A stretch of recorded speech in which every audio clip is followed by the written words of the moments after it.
Hello and welcome to Mint Talk India.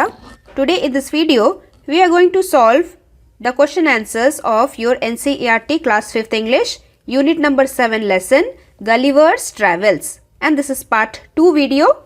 इसी chapter का explanation मैंने हमारे पार्ट 1 वीडियो में किया है, जिसमें मैंने बहुत सारे पिक्चर्स के साथ एंड वर्ड मीनिंग के साथ इस लेसन को समझाया है, जिसका लिंक आपको इसी वीडियो के नीचे डिस्क्रिप्शन बॉक्स में मिल जाएगा.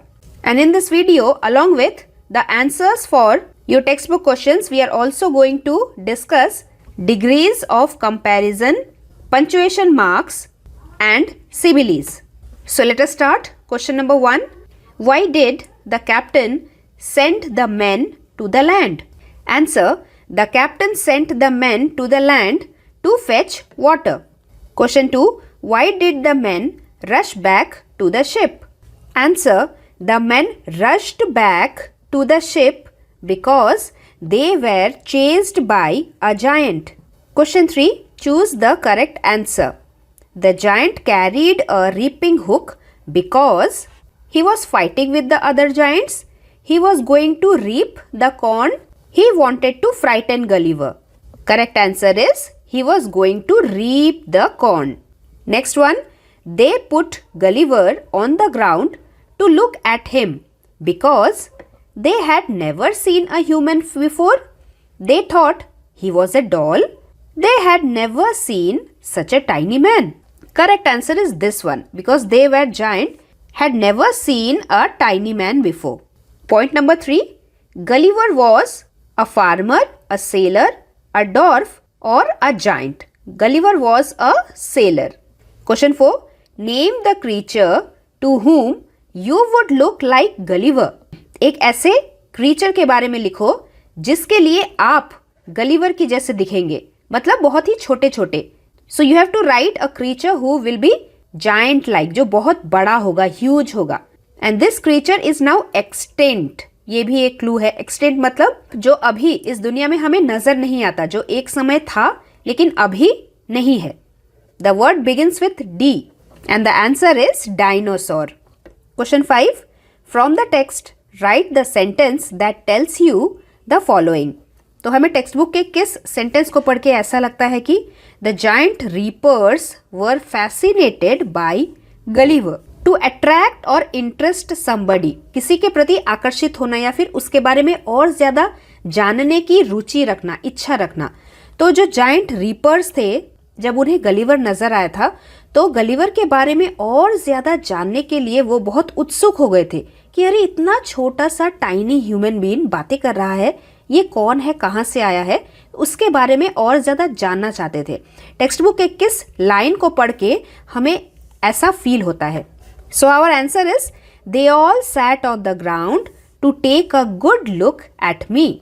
इस सेंटेंस को पढ़ के हमें यही फील होता है कि जो जायंट रीपर्स थे वो गुलिवर को और ज्यादा जानना चाहते थे. Point number 2. Gulliver was a learned man. Learned man मतलब बहुत ही नॉलेजेबल पर्सन. टेक्स्ट बुक के किस लाइन को पढ़ के ऐसा लगता है? Answer is I try to speak to them in several languages. Several मतलब बहुत सारी भाषाओं में गलीवर उन फार्मर्स से बातें करने की कोशिश कर रहा था, अपने बारे में बताने की कोशिश कर रहा था. अब ऐसा एक इंसान जिसे बहुत सारे लैंग्वेज आते हों, अब उसने इतने सारे लैंग्वेज सीखे हैं तभी तो उसे आता है. Because apart from our own mother tongue we have to learn the other languages. So that is why we can say that Gulliver was a learned man. Point number 3. The farmer's son thought Gulliver was a toy. Story में जब हमने ये पढ़ा, on seeing me the child grabbed me from the table and put my head into his mouth. छोटे बच्चे हर चीज को खिलौना समझ के मुंह में डालते हैं. तो इसी से हमें पता चला कि फार्मर का जो 1 साल का बेटा था उसने भी गलीवर को एक टॉय समझ लिया था. Next point is the farmer's wife was a kind hearted woman. Farmer की जो वाइफ थी वो बहुत ही अच्छी लेडी थी, हेल्पफुल थी, सब पे दया करती थी. तो हमने जब पढ़ा letter she put me on her own bed and covered me with a clean white handkerchief, मतलब कि फार्मर की वाइफ ने डिनर के बाद, अच्छा डिनर जो दिया था गलीवर को वो भी फार्मर की वाइफ का काइंडनेस था. और उसके बाद उसने गलिवर को अपने खुद के बेड पे सुला दिया और एक क्लीन व्हाइट हैंकरचीफ से एक कम्बल बना के गलिवर के ऊपर उड़ा दिया। वो गलिवर की मदद करना चाहती थी और इसीलिए उन्होंने ऐसा किया। Now next is read the following sentences carefully. The giant farmer's voice was as loud as a bellowing trumpet. Bellowing मतलब बहुत ज्यादा शोर से भरा हुआ। ट्रम्पेट एक म्यूजिकल इंस्ट्रूमेंट है जिसकी आवाज बहुत ही लाउड होती है। एक और सेंटेंस हमने पढ़ा था, the giant farmer's voice was as loud as thunder. Giant farmer की आवाज उतनी ही लाउड थी, उतनी ऊंची थी जितना कि बिजली के कड़कने की आवाज। यहाँ पे दो चीजों को एक जैसा बताने की कोशिश की गई है। जैसे आवाज कैसी थी, बहुत जोर जोर से म्यूजिकल इंस्ट्रूमेंट जो ट्रम्पेट होता है उसके जैसी आवाज थी, या फिर बिजली के जोर जोर से कड़कने जैसी आवाज थी। तो हमें जब भी कोई चीज एक्सप्लेन करनी होती है वो किसी और की तरह लगती है तो हम उसे कहते हैं सिमिलीज। मतलब जब हम दो चीजों में सिमिलैरिटीज ढूंढने की कोशिश करते हैं। So these thing are called similes. जैसे एक और एग्जांपल देखिए, when something is very cold, जब कोई चीज बहुत ही ज्यादा ठंडी है। सबसे ज्यादा ठंडी चीज हमें क्या नजर आता है हमारे आसपास, वो है बर्फ, ice. When something is very cold we say it as cold as ice. Similes बनाने के लिए हमारे पास जो भी शब्द दिया जाता है ना कि ये जो है वो उसकी तरह है, तो उसकी तरह जो भी वर्ड है हमें उसका क्वालिटी पहले पता करना होता है और फिर हमें ये फिल इन द ब्लैंक्स करने में इजी होता है। Now complete the following and the words are given in the box here. सबसे पहला है as dash as a feather. Feather मतलब पंख। पंख का क्वालिटी क्या होता है, ये बहुत ही हल्का होता है, जरा से फूंक मारने पे ही उड़ जाता है। तो हम क्या लिखेंगे, something is as light as feather. Light मतलब हल्का होना, बहुत ही ज्यादा हल्का होना किसी चीज का। Second is as dash as a tortoise. Tortoise का क्या क्वालिटी होता है, ये तो सबको पता है, टॉर्टोइज बहुत ही स्लो चलता है, बहुत ही धीरे धीरे। तो अगर कोई चीज हमें बहुत ही धीरे धीरे नजर आ रही है, we can say that this thing is as slow as a tortoise. उसके बाद है as dash as honey. Honey बहुत ही मीठी चीज होती है। तो अगर हमें कोई भी चीज बहुत ही मीठा नजर आए, किसी की बातें या फिर किसी का चेहरा, तो हम बोल सकते हैं this is as sweet as honey. वैसे ही as dash as snow. Snow मतलब बर्फबारी, स्नोफॉल, वो भी बहुत ज्यादा व्हाइट होती है, सफेद होती है, तो हम बोल सकते हैं एज व्हाइट एज स्नो। उसके बाद है as dash as an ox. Ox मतलब बैल। बैल जो होता है ये खेतों में काम करता है, ये बहुत ही स्ट्रांग होता है, ताकतवर होता है। तो हमें अगर कोई भी ताकतवर चीज नजर आती है हम उसे बोल सकते हैं this thing is as strong as an ox. यहाँ पे एन इसलिए है क्योंकि ओ एक वॉवल है। Next one is as dash as night. रात हमें कैसी लगती है, अगर बाहर कोई स्ट्रीट लाइट नहीं जल रहा होता है, हमें चारों तरफ अंधेरा ही अंधेरा नजर आता है। अंधेरा हमेशा ब्लैक होता है, काला होता है, तो हम बोलेंगे this thing is as black as night. उसके बाद वाला है as dash as a rose. Rose वैसे तो बहुत सारे कलर के होते हैं, लेकिन ज्यादातर हमें लाल रंग के गुलाब ही हर जगह नजर आते हैं। So we can say that something if it is very red as a rose. उसके बाद वाला है as dash as a toast. Toast जो होता है वो हमेशा गरम गरम खाए जाने पे बहुत ही मजेदार होता है। So we can say that as warm as a toast. और उसके बाद है लास्ट वाला as dash as a breeze. Breeze means cool cool wind, बहुत ही ठंडी ठंडी हवा। So we can say that something when it is very gentle, बहुत ही आरामदायक चीज, that time we say as gentle as a breeze. Now we will use the above expressions to complete the following sentences. पहला वाला है the old man's hair is as white as। सफेद के साथ हम किस चीज की सिमिलैरिटी ढूंढते हैं, स्नो की, as white as snow। दूसरा वाला है his feet were as cold। cold क्या होता है, बर्फ होता है, as cold as ice। Third one is the newspaper boy was as slow as dash in delivering the papers। Newspaper boy बहुत ही slow था, सबसे ज्यादा स्लो हमने टॉर्टॉइस के बारे में ही पढ़ा है. So we will write as slow as a tortoise. As a tortoise because tortoise हमेशा हम एक टॉर्टॉइस के साथ ही सिमिलैरिटी फाइंड आउट कर रहे हैं, जबकि स्नो अगर आप बर्फ को पकड़ेंगे तो एक बर्फ को पकड़ा, दो बर्फ को पकड़ा, ऐसा तो नहीं होता ना. We can not count snow. Let's read the next one. I felt as dash after exercising as light as a feather. पंख भी एक पंख या फिर दो पंख ऐसे करके हम काउंट कर सकते हैं. So that is why as light as a feather. Now create your own comparisons for following. अब हमें एज टॉल एज समथिंग लिखना है. कोई चीज जो बहुत ऊंची है. हमारे पूरे इंडिया में सबसे ऊंची चीज Qutub Minar. So we can say that as tall as the Qutub Minar. यहाँ पे अभी हमने अ कुतुब मीनार इसलिए नहीं लिखा क्योंकि कुतुब मीनार पूरे इंडिया में सिर्फ एक ही है, और कोई चीज जब सिर्फ एक होता है पर्टिकुलर थिंग तो हम उसके सामने द लगाते हैं. The Qutub Minar. Next one as fast as. कौन सी चीज सबसे फास्ट हमें पता है, वो है चीता, जो सबसे तेज दौड़ता है. उससे ज्यादा तेज तो और कुछ है ही नहीं. So we can say that as fast as a cheetah. A चीता इसलिए क्योंकि इंडिया में बहुत सारे चीते हैं, तो किसी भी एक चीते के साथ हम कंपेयर कर रहे हैं. दैट इज वाई अ चीता. अगला है एज हाई एज. ऐसा ऊंचा जैसे कि कोई माउंटेन. अगर आप कोई भी माउंटेन लिख रहे हैं, as high as a mountain हम लिख सकते थे, लेकिन मैंने यहाँ पे माउंट एवरेस्ट लिखा है. अब माउंट एवरेस्ट पूरे दुनिया में सिर्फ एक ही है और इसीलिए इसके सामने मैंने द लगाया है. The mount Everest. अगला है as angry as a bull. अगर आपने बुल को कभी देखा है और वो हमेशा एंग्री रहता है, तो इसीलिए एंग्री शब्द के साथ हम हमेशा बुल का कंपैरिजन करते हैं. अब बुल पूरे इंडिया में तो बहुत सारे हैं, कोई भी बुल हो सकता है, इसीलिए a bull. Next is as tiny as. Tiny मतलब बहुत छोटा. As tiny as an ant. Last वाला है एज ब्रेव एज. ब्रेव जो बहुत ही बहादुर हो. बहादुर तो वैसे बहुत सारी चीजें हो सकती है.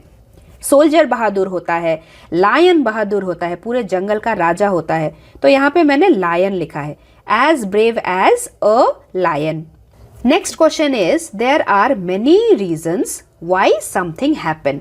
किसी चीज का होना वो होता है इवेंट, मतलब क्या घटना घटी, क्या चीज हुई और उसके होने के पीछे कारण क्या था, वो है उसका रीजन. जैसे हमारे टेक्स्ट बुक में एक सेंटेंस था, Gulliver could not climb the fence. ऐसा क्यों हो रहा था? बिकॉज उसका कारण क्या था? कारण ये था कि एक एक स्टेप जो था उस फेंस का वो 6 फीट हाई था. या फिर दूसरा रीजन हो सकता है he saw one of the giants coming towards him. या फिर एक और रीजन हो सकता है he ran to hide himself. All these 3 are the reasons why Gulliver was unable to climb the fence. Now you have to look at the picture and discuss in group why the following events happened. You may find more than one reason for each of them. अब यहाँ पे क्या लिखा है? Event में लिखा है कि play cancelled. play का मतलब 2 मीनिंग होता है. एक तो खेलना, दूसरा है कोई भी नाटक है, ड्रामा होता है, तो वो उस टाइप का जो नाटक है वो किसी कारण कैंसिल हो चुका है. This is the event. अब इस इवेंट का क्या कारण हो सकता है, हमें वो कारण यहाँ पे लिखना है. तो कारण बहुत सारी हो सकते हैं, हमें अपने इमेजिनेशन से लिखना होता है. May be one of the main actors have suddenly fallen sick and hence the play got cancelled. या फिर the principal of the school got admitted in hospital due to severe chest pain, therefore the play got cancelled. उसी तरह एक और event का picture हमारे text book में दिया हुआ है. वो है एक अंकल और एक आंटी वॉकिंग जा रहे हैं और एक मून नजर आ रहा है. That means this is a scene of a night time. रात को ये दोनों कहीं पे पैदल चल रहे हैं. तो मुझे लगता है कि शायद इनको लग रहा है walking in the moonlight after dinner is good for their health, hence they are walking.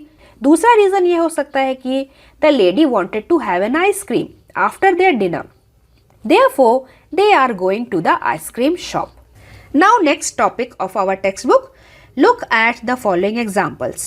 I was trying to climb over the fence when the giant saw me. मैं कुछ करने की कोशिश कर रहा था। Trying is a doing word. It is a verb. यहाँ पे कुछ करने की कोशिश की जा रही है। Climb करने की कोशिश की जा रही है फेंस में। When, जब वो उस जायंट ने मुझे देख लिया था। The giant saw me.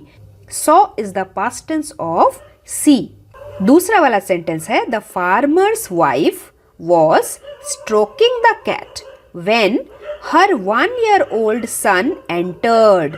Farmer की जो वाइफ थी वो प्यार से कैट को सहला रही थी। Stroking is also a doing word. यहाँ पे कुछ काम चल रहा है, इट इज अ वर्ब। वो क्या कर रही थी? वो कैट को सहला रही थी। कब सहला रही थी? जब उसका 1 साल का बेटा अंदर आया था। Entered is also the past tense of enter. Now both of the actions were in the past. When the first one was going on in the past, the second one already happened. उसी तरीके से हमें इन दोनों columns में से sentences लेके join करना है। पहला वाला पार्ट होगा what was happening और दूसरा वाला पार्ट होगा what happened। तो हम एक दो सेंटेंसेस बनाने की कोशिश करते हैं, आपको और अच्छे से समझ में आएगा। First one is I was writing a letter. मैं एक चिट्ठी लिख रहा था। Writing, it is a doing word. Writing एक verb है, doing word है। अब writing के साथ हम किस चीज को लिंक कर सकते हैं? यहाँ पे देखो, पेन के साथ हम लिखते हैं और यहाँ पे लास्ट में writing लिखा है। इन दोनों में से ही कोई एक होगा। लेकिन मैं लेटर लिख रहा हूं और अचानक मैम मुझे स्टॉप कर देगी लिखने के लिए, ऐसा तो नहीं होगा। सो राइटिंग लेटर के साथ ये वाला चीज ही ज्वाइन होगा। My pen ran out. Pen का रैन आउट मतलब पेन की इंक खत्म हो जाना। So our sentence will be I was writing a letter when my pen ran out. In the first part of the sentence, the event is still going on when the second part of the sentence has already happened. Now second one, Paul was looking out of the window when he noticed a lovely butterfly. उसी तरह से third वाला sentence यहाँ पे already दिया है, When I met Arun, he was looking for his dog. अब ये वाला जो सेंटेंस है ये when से स्टार्ट हुआ। वो इसलिए क्योंकि sometimes the order of the sentence might change. अगर हम इसको ऐसे लिखते he was looking for his dog when I met Arun, तो सेंटेंस ठीक से नहीं बना। इसीलिए हमने लिखा when I met Arun, जब मैं अरुण से मिला तब अरुण क्या कर रहा था? He was looking for his dog. Arun अपने डॉग को ढूंढ रहा था। यहाँ पे हमारा जो फोर्थ वाला सेंटेंस है उसके सामने भी स्टार मार्क लगा है, बिल्कुल ऐसे ही तरह। सो वो वाला सेंटेंस भी हम when से स्टार्ट करेंगे। फोर्थ वाला है I was just completing the last answer. When ma'am said stop writing, I was just completing the last answer. Fifth वाला है The man was painting the wall when he fell off the ladder. Fell हुआ past tense और painting हुआ still going on activity. Sixth one is Amit was doing his homework. Amit अपना homework कर ही रहा था, homework खत्म नहीं हुआ था कि अचानक क्या हुई? लाइट चली गई। Amit was doing his homework when the lights went out. और लास्ट वाला है My mother was cooking dinner. मेरी मम्मी खाना बना ही रही थी, बनाना खत्म नहीं हुआ था कि अचानक से बेल की घंटी बजी। When the bell rang. Now degrees of comparison. लेकिन ये वीडियो ऑलरेडी इतना बड़ा हो चुका है, इसीलिए हम इस टॉपिक को अपने नेक्स्ट पार्ट में कवर करेंगे, डिस्कस करेंगे।